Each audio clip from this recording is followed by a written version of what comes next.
How the accountants went through.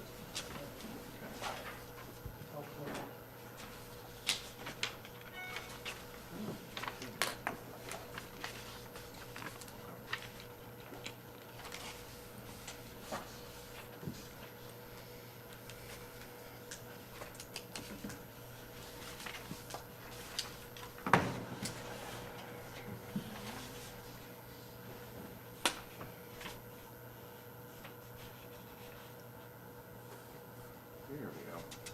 Ready? Okay. I'm going to call the October meeting of the Board of Aviation Commissioners for the City of Warsaw to order. You should all have received agendas either physically or hopefully electronically. And the first thing to review on the agenda would be the approval of the minutes for the September 11, 2018 meeting. And I move we accept them as written. Second. Been moved and seconded. Any further discussion? All in favor signify by saying aye. Aye. Opposed, say nay. Motion carried. Next on the agenda is the approval of claims for September. What particular note do you have for us, Nick? A few different things out of the normal this month.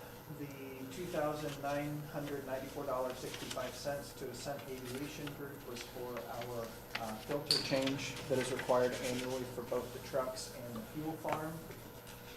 Blue Globes Incorporated, $1,200.36. That is just for glass globes that cover the runway lights and the runway end lights at the airport.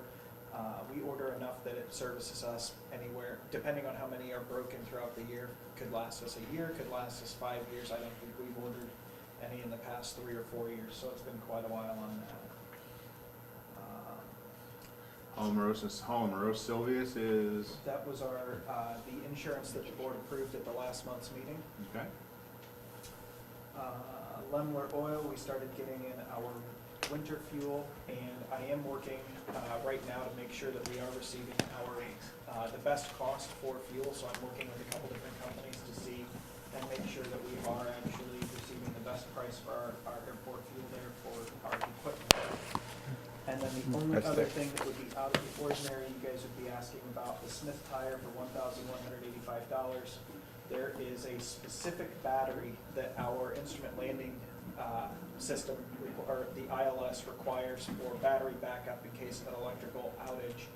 And Smith Tire was the only company within Warsaw that sold those batteries. So we had to order those and then change those out. But outside of that, pretty normal month, unless there's any questions I can entertain. Any questions, comments from the board? Nope. I will say we did have we had 4 loads of Jet A this month for Ascent Aviation Group, totaling $140,513.19 that you guys will need to approve specifically. I move we accept the claims, and especially the $140,513.19 for Accent Aviation Group. Second. Been moved and seconded. Any further discussion? All in favor, please signify by saying aye. Aye. Aye. Opposed, say nay. Motion carried.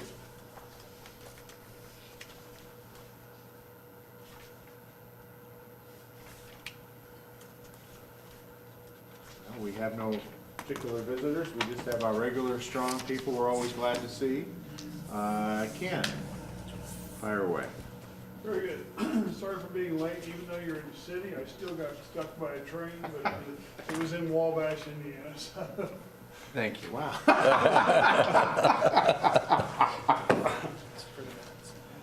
Okay, I apologize for not getting this report out earlier. Like Nick, I was out of the office all of last week, but a copy of my report is there.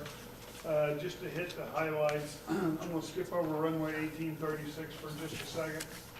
On runway extension program, I don't know if Nick has shared anything, but a couple highlights. We did get an updated cost estimate from AEP. It's just for the relocation of power lines. It's just a hair over 6.2 million, which that is their worst case cost estimate. It does have some contingency items built into it. The other, next thing I want to talk about, if you recall, at the last meeting, I mentioned that we were submitting a feasibility study to the FAA to get their concurrence that the power lines are affecting the operational limitations and the minimums at the airport.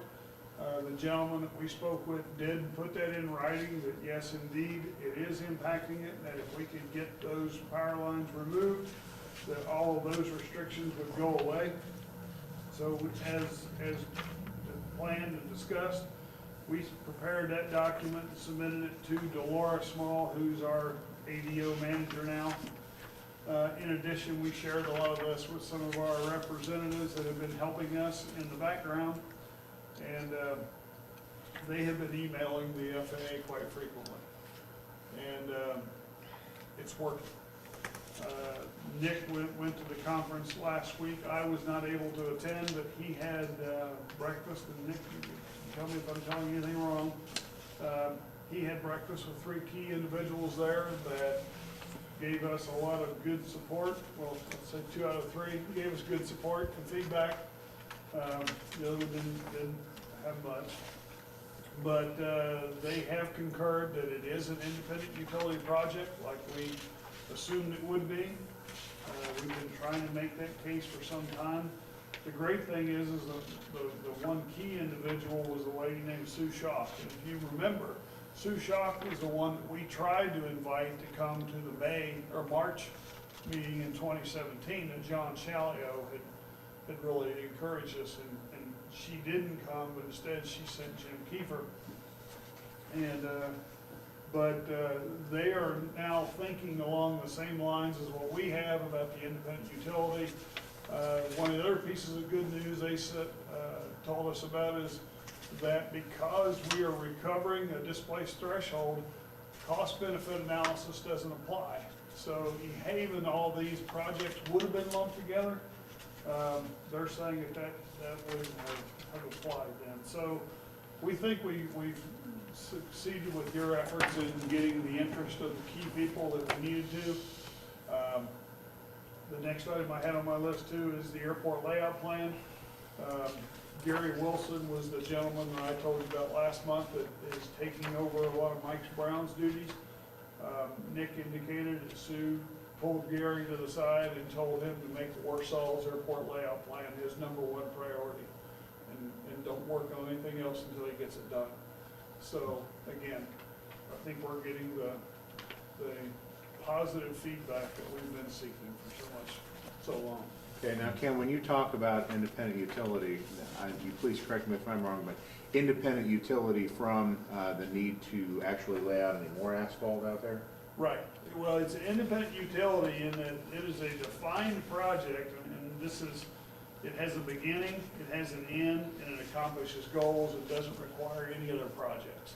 So it's independent from the road relocation or the relocating the threshold, because if we lower those power lines, you get better benefits and safety immediately. It doesn't require any other efforts whatsoever. Okay, so in the idea that we've kind of talked about for years, which was, realigning the road shouldn't really be a part of it necessarily, because you're going to gain something that's better than you have now if you lower power line.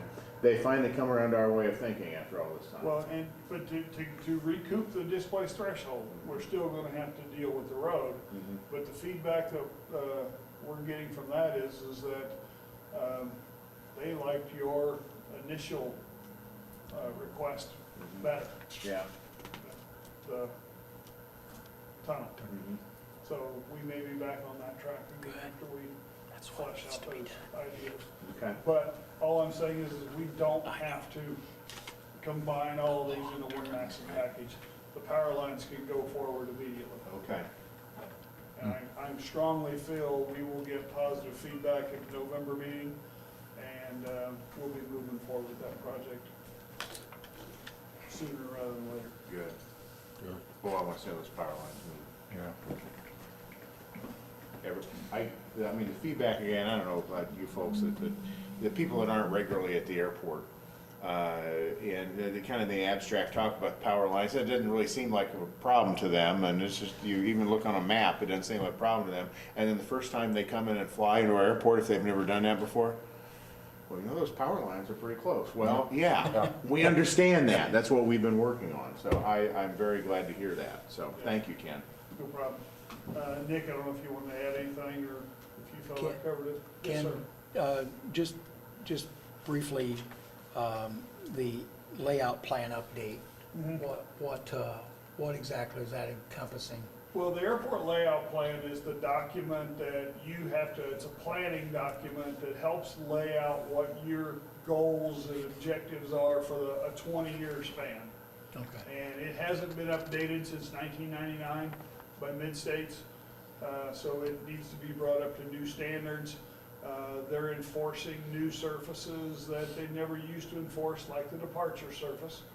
And that's the surface that we're using to get the utilities lowered down. So it's just a planning document to make sure that you're thinking ahead and not putting something that's going to prevent you from doing something in the future. And Okay. The Exhibit A for that lists out taxiway object-free areas, runway object-free areas, runway protection zone, runway safety zones, all these different areas within the airport that we need to, if they are already not at current standards, how can we move forward to make sure that all of those standards are met, and what is our plan to do so? So that's what the ALP is. and you can't get funding for a project if it's not shown on the ALP. That was my question as well. I know we're looking at applying for those supplemental funds, and that application has to be in by the end of this month. Is that correct? We have to just give them, it's like a notice of intent. This is what we intend to use those funds for. And I assume that that is in process and will be done. Yeah. Does this airport layout plan have anything to do with this potential project that we would be receiving supplemental funds for? Is this required for them to consider our request for 2019 supplemental funds? The ALP update does not have to be finished in order to accomplish that, because the lowering of the power lines was shown on the 1999 airport layout plan. So it's not a requirement for application for these funds? Would not be, no. Okay. And then what else do we need to have in their hands to be eligible to be considered for those funds? I assume you've taken care of, I think, the environmental impact study, is that correct? Or Well, there's a separate one now for the power lines that's separate from the one we've been talking about for the road. So it's, Right. it's called, we call it a CAT-X, it's a categorical exclusion. That is 80% done, and that's going in this week to Bob Beauchamp. But a CAT-X is usually a much simpler, easier document to approve. So that's required for application. What are there other Well, documents? It doesn't have to be done in order to do the application at the end of the month. It just- Right, but it'll be required It to, will be before the funds are are approved. right. Yes. So the, being shown on an airport layout plan and in the environmental document, or what I call a NEPA document, those are the two main criteria. And then we will eventually have to submit some stuff through the airspace channels, but you do that once you know things are moving forward, Right. and those will all be done. We submitted, just so everybody's aware, the airport layout plan that we've been waiting for them to review was submitted to them on January 16th of 2018. And, It was submitted before that, that's when we received acknowledgement that they received that. well, we FedExed it to them. It was on Columbus Day, or there was some sort of a holiday or something on that Monday. They didn't get it physically in their hands until Tuesday, but they acknowledged receipt of it. We had actually sent them an earlier version, but then this one was the second draft that we had changed. And it's just, nobody's reviewed it since it's been there in January. And that's what document? The airport layout. The Draft ALP, airport layout okay. plan. Yeah. So is that unusual that it take that long for them to react and respond to that? When it comes to planning, they've always been well behind. It's kind of a rule of thumb that they don't start looking at anything for at least 6 months. but I think that's changing with some of the changes in manpower that they're making. They do have more people staffed in the planning department now. And I'll be honest, the guy that's been doing the planning, he also is in charge of all the passenger facility charge applications for Indianapolis, South Bend, Chicago O'Hare and stuff. I mean, that takes months out of his year to do that stuff. He's not like a full-time planner. But they've added another experienced person and retasked him with helping out with the planning side of things. He's taking over almost the whole state of Indiana from the planning perspective. But we've had several airport layout plans sit there for anywhere from 6 to 9 months before anybody looks at them. So you referred to that NEPA document, is that the environmental document that, and I assume that's been submitted in a timely Well, fashion? NEPA is the National Environmental Policy Act, and then there's several different types of documents. There's categorical exclusions, there's environmental assessments, there's environmental impact statements. So what we're submitting for the power lines that will get done quicker is the CAD. You can either call it a CADX or a short form environmental assessment. So that's a component of that NEPA document that has been submitted. It's going in this week. But we've already been doing pre-coordination and everything with the environmental coordinator. He knows it's coming. We've already talked through the aspects of it because the lowering of this power lines actually doesn't impact any wetlands. We don't have to do clearing and grubbing. There's no new right of way. We're actually putting farmland back into production because they're not farming underneath those big towers. And by using these individual poles, now they can go in between and around. And so we're putting back an acre of farmland back into production. So it's a pretty, and then we're, like I said, no land acquisition rights whatsoever. The only thing the power company said is that they have to change the verbiage in some of those easements because the verbiage calls it a tower structure, and now they're putting up steel monopoles, and so they have to just change some verbiage on them to describe the structure type itself. But they don't have to go negotiate or pay any additional money or anything like that. Okay. So the next step on this is, what are we waiting for now? We are going to On submit. power lines, because we submitted the justification document. Right. Are we waiting for a response from FAA? at this We point? need an official response because all we've got so far is Nick's verbal from Okay. them. And they told me they were going to be working on a written response to the airport, and that was on Thursday last Okay, week. and So that- I'm hoping that that will be by the end of this week or the beginning of next week. Okay, and then after that? We'll know when they give us that written. Okay. And we'll submit the CADX document, like I said, probably tomorrow or Wednesday. Okay. And I did, just so everybody wants to see it, here is a copy in the back of your board packet of the justification document that went to them. It's 26 pages long and quotes all of their memos and things that they were supposed to have been reminding airport sponsors about. There's a lot of tedious reading and things if you're interested, but the meat of it's in the first 3 or 4 pages.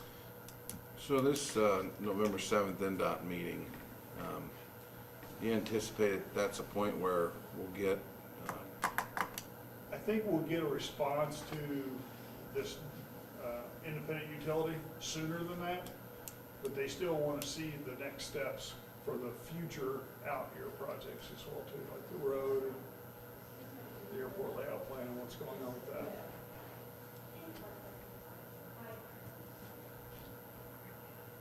so what do you anticipate being the outcome of that meeting? What's the goal of that meeting? I think it will solidify and confirm the power lines moving forward. Through the FAA? Yes. And then it'll just lay out the framework of what has to happen in certain timeframes in order to be able to get the money in 2020 for the road. And does that, then do you anticipate that'll give us an idea of a commitment for funding availability as part of that? They'll tell you that they hope to fund it, that kind of, every year depends on Congress Yeah. passing budgets and everything. But the good thing is they have a 5-year reauthorization now Yeah. in place. They say they just have to wait for a budget every year, and that's the big hurdles. And they'll never tell anybody, yeah, we're gonna guarantee you funding for the next so many years, but they can say we're on track. Yeah, We're on track to get this done. we know what the plan is. Yeah. Yeah, we know somebody still has to authorize writing the check, but at least we know what the plan is. Agreed. Is it also your understanding that those supplemental funds that we're applying for are 100%? They are 100% grant, no matching funds, yes. It's your favorite kind of funding, isn't it? Indeed. And that would be for this first portion, for the lowering only. Yeah, I mean, we're gonna ask for it. I mean, that's the whole idea. It is a very, I'll just tell you, the supplemental funds are highly competitive. The first round for 2018 funding, they had $3.2 billion of requests. They only gave out $200 million. In Indiana, didn't get a penny. So it went to a lot of primary airports that were getting $28 million for a taxiway and $7 million for a terminal. And I mean, when you have big projects like that, it didn't go very far. Nick, didn't you and I discuss that first year of that supplemental funding, there were specific guardrails that Correct. it didn't appear that we probably would have qualified anyway? You did not qualify the Yeah. first year. But the airports in Indiana that did, there were 9 GA airports and 3 primaries, South Bend, Fort Wayne, and Evansville. None of those got a penny. And some of them I know submitted good projects that Yep. should have been considered. Thank you. Any other questions from the board? Ron, anybody? I do have one more thing on here I skipped over. As the board is aware, and if you want to table this until next month, that's fine with me, but runway 1836 rehab, if you remember, we got a grant last September, actually just 2 or 3 weeks ago. Jay signed that, and Nick got it sent back, so the grant is in place. We had actually started that design last summer, thinking that we were going to be able to qualify for the supplemental funds, but then we found out that you weren't in the range of airports that qualified. We slowed down on the design, but we did do the survey work and the geotechnical work, and we're like 80% done with the design. If it pleases the board, we'd like for you to consider that a task order with NGC, so that we can eventually submit that to the FAA and get reimbursed. I know I just brought that up. I mentioned it last month, but I just wanted to see if that's a possibility this month. If not, we'll bring it back next month. And where does task order, I know you referenced it in your report, but where does task order 6 exist? I mean, as far as paper, Yeah, I brought copies. okay. So it just lays out the scope and the fees. It's 90% funded FAA and 5% NDOT, and your share's only $8,000. And we did do some things that Nick had wanted to try to work some of the bellies out of the Runway 1836. It's got a sag in it. We're raising it up about a foot and replacing some of the stormwater pipes so that he can improve his surface drainage as well too. So we threw in some extra work there at the end that wasn't included, but we included. Well, that's what we want to get done, so. Mm-hmm.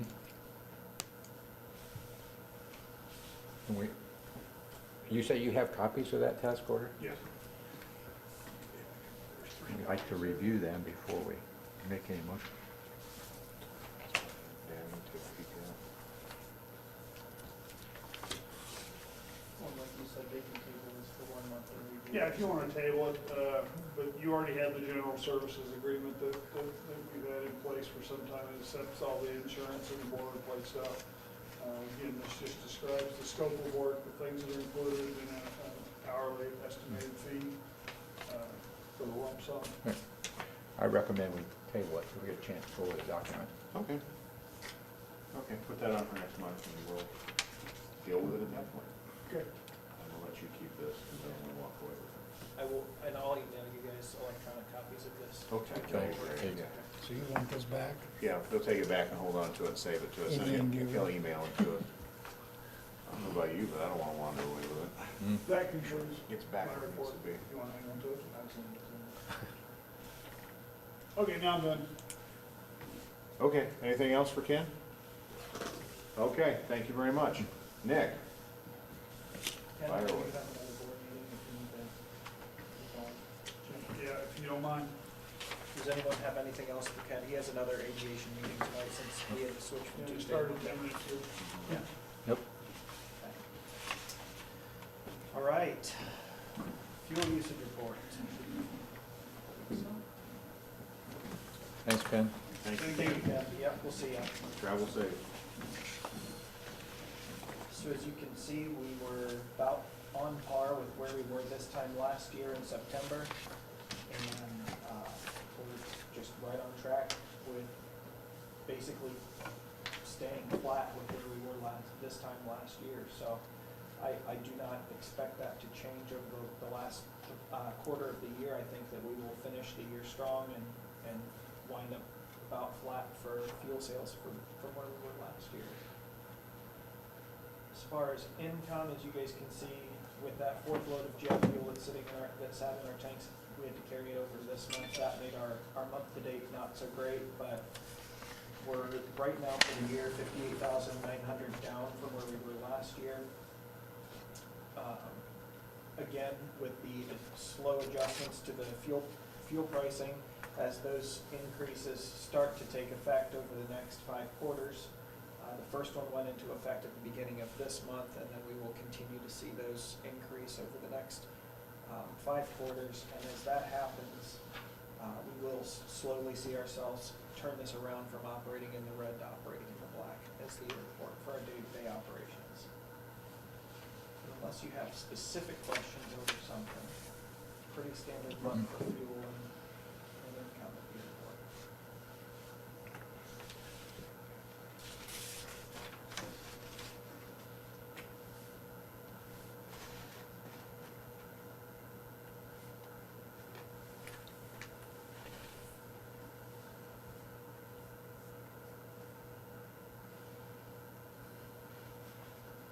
I'm just checking your numbers in my head here real quick, make sure I understand them, so. Okay, any questions about these reports? Nope. What else you got for us, Nick? Tell us a little bit about the conference. How Last things week- went other than what you talked about I already. was gonna say, last week was our conference. I am the chair for the State Young Aviation Professionals Committee. So we had a breakout luncheon, and this year we only had one young aviation professional, but we had several other professionals. It was their first year in the state of Indiana working in aviation, and so they came to the breakout session. We were able to network with them, introduce them to some more seasoned veterans, and just really discuss some of the issues that Indiana has specifically that other states around us might not always have. And then the last day of the conference, I was asked to be a part of the General Aviation Roundtable. Every year, they have a breakout session again for all of the GA airports in the state. And my role specifically was to talk about the FAA land use audit that we went through last summer. And what we learned through that process, what to expect if another airport is selected for that, and then how are we making changes to make sure that we are staying in line with what the FAA is liking as far as leases, and how we, as an airport, while we haven't approved the new lease yet, I've been working to try and make sure that every single I that the FAA has given us is dotted before I turn it over to you guys. So I'm still hoping to have that completed this year. So Is that the they same have audit I us- got the email about last week? Yes, it is. Yeah, so basically, while you were down there talking about it, they were emailing me. Yep. Okay. Yep. Hmm. So it was a very good conference, one of the better ones we've had in the last couple of years. My personal favorite session is actually the snow removal session, learning about what new equipment is out there, and then how different airports are moving forward in the snow removal aspect. And then there's a lot of new runway reporting features that the FAA has come out with there. It used to be basically an airport manager or a line technician's best judgment. Oh, I think the runway's poor, or fair, or medium fair, and that's how pilots would have to judge how good the runway is for braking action. And now the FAA has given very clear, concrete guidance. If it's wet, you name it as wet, or if there's less than 1/8 of an inch of, and so they've given us this guidance, so it's much easier for airport operations to be able to communicate with those pilots. And it was a good conference. Long drive down to Evansville, but a good conference. Yeah, that's a trip. Yep. But That is a trip. Okay, well, very good. What else you have for us? the only other thing was the hangar sale for 27 that you guys approved last month. We just needed that signed, which you've already done, and outside of that, that's all I have for the board at this time. Board have anything for Nick? Nope. Anything from the mayor? Ron, anything from you? Did we ever put out for, on the engineering thing, weren't we putting out quote requests or bid requests? We have to go out to selection for engineering. We have to put together a request for qualifications Okay. document. And I'm working with both the city engineer as well as previous requests for qualifications to write a new one. They're fairly, in the aviation world, they're fairly specific. You look forward 10 years, what projects are you right. anticipating? Because you want to make sure that the engineering firms have experience with those specific projects. So power lines are obviously very high on our list, and those are the types of things that it just takes a little bit of time to put those documents together. I didn't remember the timeline on that. Yep. Okay. Yeah, not as easy as just like asking for the Right. dentist to do Yeah. your Yeah. teeth. Yeah. So, Did you have anything more you wanted to say about your meeting with the FAA, or did you say it all already? we said it so far, Okay. yeah. Until they give us actual written responses to the issues that I brought up at that meeting, I'm gonna hesitate on the error of omission right now, just because I would like to see it in writing, exactly what they would like to, how they would like to respond to some of the issues that I brought to them at the aviation conference. Anything further? Okay, well, our next meeting is November 13th, I believe. Okay. Yep. And absent any further business to be brought before the board, meeting is adjourned.